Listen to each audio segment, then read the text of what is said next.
ಈ private development ಮಾಡಿರ್ಬೋದು sir. ನಮ್ಮಲ್ಲಿ ಏನು ಫಂಡ್ ಬರ್ಬೇಕು ನಾವು ಅಲ್ಲಿ ಕ್ಯಾಲ್ಕುಲೇಷನ್ ಮಾಡಿ ಡಿಸ್ಟ್ರಿಬ್ಯೂಷನ್ ಮಾಡಬೇಕು. ನಮ್ಮ ಕಮ್ಯುನಿಟಿಲಿ ನಾವು ರಿವಲ್ಯೂಷನ್ ಮಾಡಿ ಕೊಟ್ಟಿರ್ತೀವಿ. ಆಮೇಲೆ ಕಮ್ಯುನಿಟಿಲಿ ಯಾವ ಡಿಸಿಷನ್ ಸರ್ ಇರ್ಬೋದು ಸರ್ ಒಂದು ಆಲ್ಮೋಸ್ಟ್ ಒಂದು ಇದೆ ಸರ್. ನಾನು ಅದೇ ಅಲ್ಲ ಇದ್ರ ಮೇಲೆ ಅದನ್ನು ಅಲ್ಲಿ ಇವ್ರ ಜೊತೆ ಮೀಟಿಂಗ್ ಇಲ್ಲ ಇಟ್ಕೊಂಡು ಇದು ಮಾಡಿದ್ರೆ ಇಲ್ಲ ಸರ್ ರೆಡಿ ಮಾಡ್ಕೊಂಡು ಇಟ್ಕೊಂಡಿದ್ದೀನಿ ಸರ್.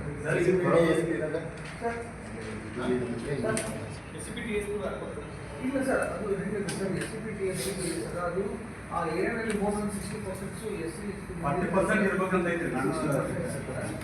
40% ಇರ್ಬೇಕಂತ ಐತ್ರಿ. ಅಲ್ಲಿ ಈಗ ಇವ್ರಿಗೆ ಅಲ್ಲಿ ಎನ್ಕಿ ಮಾಡಿ ಇವ್ರು ಹೇಳೋರು ಯಾರು ಸರ್ಟಿಫೈ ಮಾಡ್ಕೊಡ್ತಾರೆ. ಎಷ್ಟೇ ಜನಸಂಖ್ಯೆ ಮಾಡಿ ಇವರು DC ಆಗ್ತದೆ ಲೆಟರ್ ಕೊಡ್ತಾರೆ. ಅಂದ್ರೆ ಇದು ಮೂಲ ಸೌಕರ್ಯ ಬೇಡ. ನಮ್ಗೆ ಒಬ್ಬ ಏನೋ ಜನರಲ್ ವಾರ್ಡ್ನಾಗ ಹೋಗಿ ಅಲ್ಲಿ ಅದಾನಪ್ಪ ಅಂತಂದ್ರೆ ಅವ್ನಿಗೇನು ಒಳಚರಂಡಿ ವ್ಯವಸ್ಥೆನೂ ಬೇಡ. ರೋಡ್ ಬಿಡ್ರಿ, ನಿಮ್ಗೆ ಲೈಟೂ ಬೇಡ, ಲೈಟೂ ಹಾಕಿಲ್ಲ ನೀವು. ಅಲ್ಲಿ ಗಟಾರನೂ ಇಲ್ಲ, ಅಲ್ಲಿ ರೋಡೂ ಇಲ್ಲ.